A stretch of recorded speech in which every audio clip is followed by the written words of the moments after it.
Հարևձեզ, Australia Live by Armenia Media arցանց հերոստագանեն գրգին անգամ ցես հետ ենք սիրելի ագենտիրներ հարցազրույցներու հայդակրով։ Այսօր հարցազրույցներու հայդակրի մեր հյուրն է դաղանդաշատ երիտասարդ Charlie Chechenyan, որուն շատ հավանական է, որ ցեզ մեզ շատեր արդեն իսկ դեսակ եւ ծանոթացակ անցնող երեքշաբթի գիշեր, երբ Australian հերոստագայանի վրա 7-րդ կայանի Channel 7-ի վրա Australian Idol 2023 թվականի նախագիծին իր մասնակցությունը բերավ եւ ընդրվեցավ առաջին 50 մասնակիցներուն մեջ։ Ուրեմն այսօր այդ արդիվ մենք հրավիրած ենք Չարլին, որբեսի մեզի դեղեկացնե իր մասին, ինչպես այս բոլորը սկսած է իր հետ, ինչպես երաժշտության մեջ իր այս արվեստը գզարկացնե եւ այլ բաներու մասին։ So, բարև Չարլի, ինչպես ես։ Parev Nora, Shad Galem to be here today. Thank you very much for having me. It's my pleasure to be speaking with you. We've got a lot to talk about. Yes, you are most welcome, Charlie. It's my pleasure as well to host you today and, to hear from a young talent like you and, all how it started and everything. So, Charlie, again, please feel free to express yourself in whatever language you feel comfortable with, Armenian or English. And my first question to you will be, firstly, thank you for being here, as I said. And can you tell us briefly about yourself? How and when did you realize that you like to pursue a path in singing? It's a very good question. So I'll start off introducing myself. I'm Charlie Chechenyan, or Charlie Chech. That's my stage name whilst I perform. I'm 18 years old, and I'm from Sydney, Australia. And I think that's a really good question about how the singing came about. It was very natural. It came along to me. It sprouted itself very naturally. I was always a drummer since I was 8. Wow. I've always been musical. I've always had rhythm and appreciation for all types of music growing up. My parents would play all types of genres. But I started playing drums at age 8 in primary school band and got a love for music. But I didn't choose to become a singer per se. It came about accidentally. There's a funny story that goes along with it. I'd heard Frank Sinatra's song "I've Got the World on a String," and it hooked me. It drew me in, and it opened my eyes to something that I'd never heard before. So it something in my head naturally clicked. So I played drums in my high school big band at that point, and they were taking auditions for singers, and I told a friend at that point that I could sing, and I was singing casually in the shower, but I'd never performed in front of anyone before, and so I thought, you know what, I'll give it a go. I'll sing in front of my band and see what they think, and I sang the song, and they were visibly shocked on their faces. They had absolutely no idea that I had a voice, and it all naturally flowed on from then. I got put as the lead singer in my high school big band, and I got immersed and thrown into this world of performance and jazz and crooning, like that at the drop of a hat. So I sang with Michael Bublé live in concert in 2020. I was 15 years old, and he got me out to sing. He saw my poster, and he gave me the microphone, and we sang a song, and we did a duet, and that was it. That solidified me knowing that I wanted to pursue this genre and this style. So it gave me confidence, and since then, I've done government talent programs like the Talent Development Project, which is a New South Wales government program that trains young up-and-coming entertainers in New South Wales to be future entertainers, future musicians in the business. It's a state-of-the-art program. It's headed up by Peter Cousins, who is probably one of Australia's leading tenors and leading musical theatre talents internationally. And I graduated from that in 2022. So Yeah, I'm happy I chose this pathway, and it presented itself to me, and it's just been gig after show after performance, Yeah, flogged on from each other, and I've ended up here three years later. Yeah, and it's my biggest passion. Singing, it's yeah. my biggest passion, and I've got vocal coaches now who are leading vocal coaches in the entertainment industry, Lee McRae, and who've been great for me and given me great expertise. So yeah, Yeah. it's been thrust onto me, but I'm happy it has. Yeah, excellent. And we can see that, it comes naturally to you, Charlie, because when you are even talking about it, your eyes are lit up, and I can see how much passion you have for this talent. Here I Uh, go. despite your young age, Charlie, you demonstrate a lot of maturity while performing, and we saw that through your classical song choices by artists like, as you said, by Frank Sinatra and Charles Aznavour. I heard you personally when you Yep. sang, very beautifully, one of Charles Aznavour's, my favorite song, She. Thank you. And like, just can you tell us a bit more about where you draw your inspiration from? I know you are inspired by Frank Sinatra, but any other artists like the same genre? Yeah. Well, like I was saying before, thank you, Nora. Again, shut, Nora. That's very kind of you to say. Confirm. A very kind compliment. But yeah, the crooners specifically, they presented themselves to me. They presented themselves at a time where I needed an inspiration. I needed a passion, a musical passion, and they're a great source of inspiration for me. I try and base myself off their techniques, off their vocal techniques, how they carry themselves on stage. They're just absolute legends, and each of them has a different significance to me. Frank Sinatra has vowel techniques, and Dean Martin has vibrato techniques, and Sammy Davis Jr. has a great personability on stage. I cherish them all for a different reason. Yeah. But my inspirations are, yeah, quite wide and quite varied. It's definitely not just the crooners, Perry Como, Nat King Cole.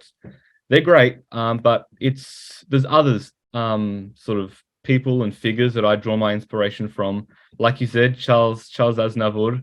A big part of my inspiration, my musical inspiration, is my culture, my Armenian heritage and musical culture that comes along with it, and the likes of Komitas, Aram Khachaturian, Charles Aznavour, these iconic composers and arrangers who, like, I've listened to from a very early age, whether it be my grandparents or my parents, Yes. sort of classical influences as well. But I love every style. I love rock, Dire Straits, Billy Joel, Elton John, Prince. I love all music. Yeah. And I've grown up in a house that's had varied taste. My dad likes R&B, my mum loves Prince. Wow. So I love all musicians, and whether they be Armenian or whether they be great crooners. Yeah, and they channel what I do. Yeah. Excellent. Well done to you. And Charlie, of course, as your community, we felt very proud when we saw you while we watched you auditioning for Australian Idol 2023. And how did you feel throughout the whole experience, especially when you won your golden ticket and you ranked in the top 50 contestants? Thank you, Nora. I can tell you how we felt, but I want to know how you felt. We felt very proud. Thank you. I mean, I love to make my Armenian community proud and happy. That's a big part of why I do this. I love my community very much, so that means a lot that you said that, because I cherish you all very much. But yeah, it was a whirlwind of emotions. It really was. I think first and foremost, this like profound joy and disbelief that I'd been handed this golden ticket. I've only been doing this for 3 years. I'm I'm new. I'm new to music, and I'm new to the entertainment industry, and singing itself too. And I'm competing against people that have been doing it all their lives. They've been singing since they were 3. So, and they've been dreaming about auditioning for Australian Idol. So to be selected among the top 50 was something that I never thought would happen. So yeah, shock, disbelief, all of these emotions going through my head. But at the same time, that whole audition process, there's a lot to it, and there's a lot of emotions in the whole mix. There's a lot of waiting around, and cameras are in your faces. You're doing interviews for 2-3 hours, master interviews. So it's not easy. It's not easy for any of us. So at the same time, while it's very exciting, and I so appreciate the golden ticket. Also, nerves, raw nerves, and learning how to handle those nerves on a day like that, on audition day, and even pre-audition. There are elements before that judge's audition that take place. So yeah, this whole mix and mash of emotions all into one. It was a very emotional day. Yeah. Yes. It was a very emotional day. Of course, you have to be nervous because you know that you are in front of a nation, you are performing, and and you want to do your best. It's not only performing; it's performing for a purpose. It's So no, you did really well. You came across very confident, and we like that. We like to see you going forward with that confidence. Moving forward from the auditions, Charlie, are you well prepared to go through the next stages of the competition? I know it takes a lot of hard work. If you can tell us roughly how many hours you work through the week to practice for this competition. That's a good question. I think no one can be fully prepared, 100% prepared for a show like Idol, just because there's a lot more to the production than meets the eye, and it takes a lot of work and a lot of practice. It takes a toll. It's unpredictable, especially in these next stages. It's tight schedules, long filming hours, and these challenges that are designed to push us and challenge us as contestants. So I think I can be as prepared as I can be. I'm going to keep practicing as much as I do every day. I put in a certain level of practice and exercises every day that I do. I've got my vocal exercises, keeping my voice healthy and strong, and keeping it in a good condition is very important, especially for a show like Idol. This is our instrument, so we've got to keep it in good nick. But also keeping your mind in a good state, in a good condition, and being psychologically and mentally prepared as you can be, because it is tough. Some of these guys and contestants are coming from interstate. You're away from your families, and you don't really have access to technology. So it's a pretty challenging environment to be in. You've got a lot of things weighing on your mind. So I'm just going to keep myself grounded, and also I think it's important to not put any expectations on myself, and give it my all, and give it my best, and that's all I really can do. So absolutely, I agree. Just enjoy the experience. Go through it. Enjoy the experience. Learn as much as you can for your future steps. And no, I think you are on the right path. Actually, yes, as we said all along, you've been very fortunate that you've been selected in this first 50 rank. It's not only the fortune. It's not the luck. It's also your performance, your voice, your unique voice. So they all count. So I'm sure you will be pursuing this for a while in your life. And Charlie, let's ask one of the questions that sometimes we just miss. We see people performing like you, but sometimes we forget about the people around them, the support that they have from their family, Yep. their parents, their Yep. siblings. So, which I think plays a big part Yep. in our success. So, now talking about your family, your parents or siblings, how did they feel through all this very overwhelming, but at the same time quite stressful experience? Mm. And how have they been supporting you so far? Yeah, you're right. As performers, you see us perform and you see us on television, but you don't necessarily see the support crew or mum and dad or an uncle or a friend or whatever it may be.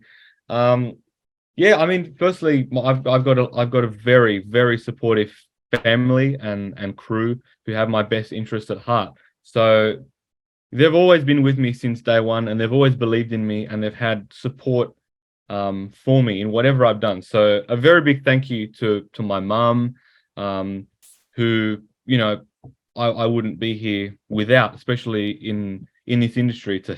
It's a tough industry, so it's good to have someone who's got my back, but also my dad, my uncle, and, you know, my close friends as well, and anyone really who Facebook followers, Instagram followers, grandparents, the Armenia community, whoever they may be. I take great comfort in knowing people have my back. But yeah, this Idol was a big step for me, and equally, it was a big step for my family, and for my parents and my crew. They were equally involved in the process. They were with me at the auditions. They were with me every step of the way. So it was just as nerve-wracking for them as it was nerve-wracking for me. But they've been great in a way where they don't put any expectations on me or limits or anything like that. They gave me good advice, and they just tell me to give it my best and to not get in my own head, and to be thankful for the experience and be grateful for the experience. Yeah, they're the best. So yeah, they're, like I said, they're equally involved as in the experience. So just as much as I'm constantly thinking about it and nervous about it and excited about it, and so are they. So it's a trip. It's a big trip for all of us. Yeah. It is, yeah. Excellent. And my last question to you, Charlie, what is your main goal in the singing career, and where would you like to see yourself in the very near future?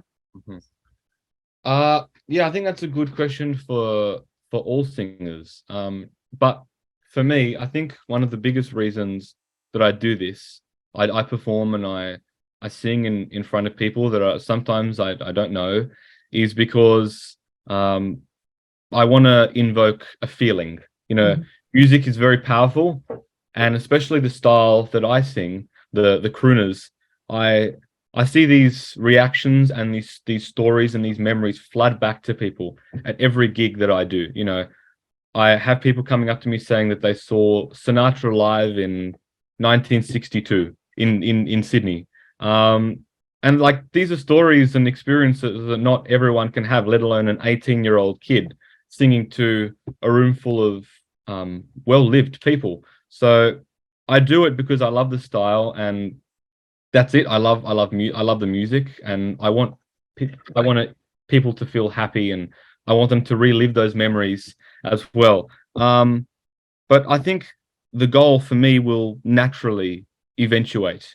If I'm given an opportunity and I've have luck and good fortune bestowed upon me, like Michael Bublé, for example, who was heard by David Foster at a wedding, I'll seize that opportunity and, you know, let fate take its course, and who knows, become a professional recording artist, and performing, you know, in front of, you know, venues at jazz clubs or you know, whatever it may be, stadiums.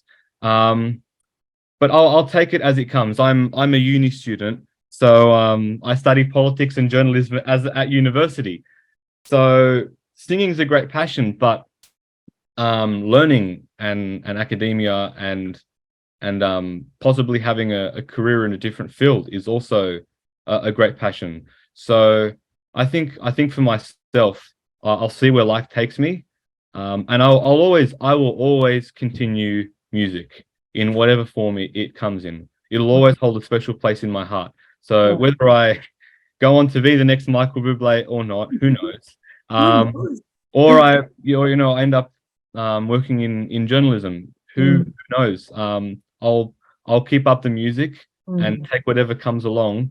But I'm very grateful for everyone who supported me and just continuing on this journey. It gives me a lot of fulfillment as a person. And I think if I didn't do it and I didn't make that choice to pursue music, I don't know where I'd be, because it's given me a lot of purpose, and it's filled me with, great experiences that I otherwise would never have ever had as an 18-year-old kid. So, I feel very lucky to do this. Yeah.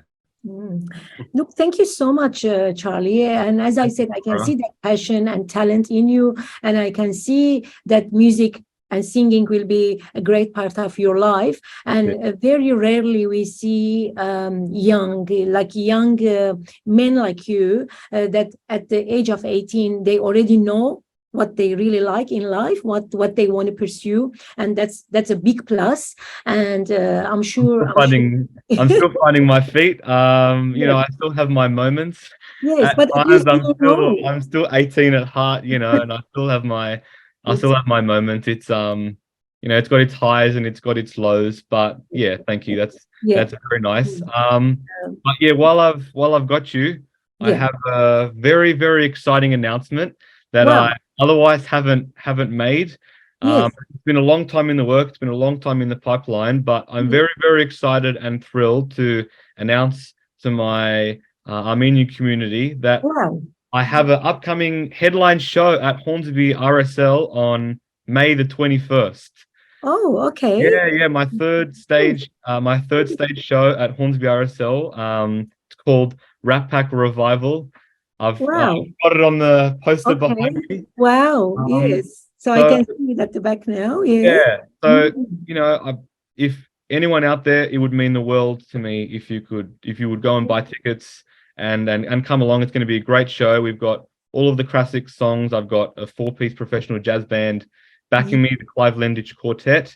And we're going to be doing the classic songs in a more modern light, in a more contemporary rendition, which I've always wanted to do.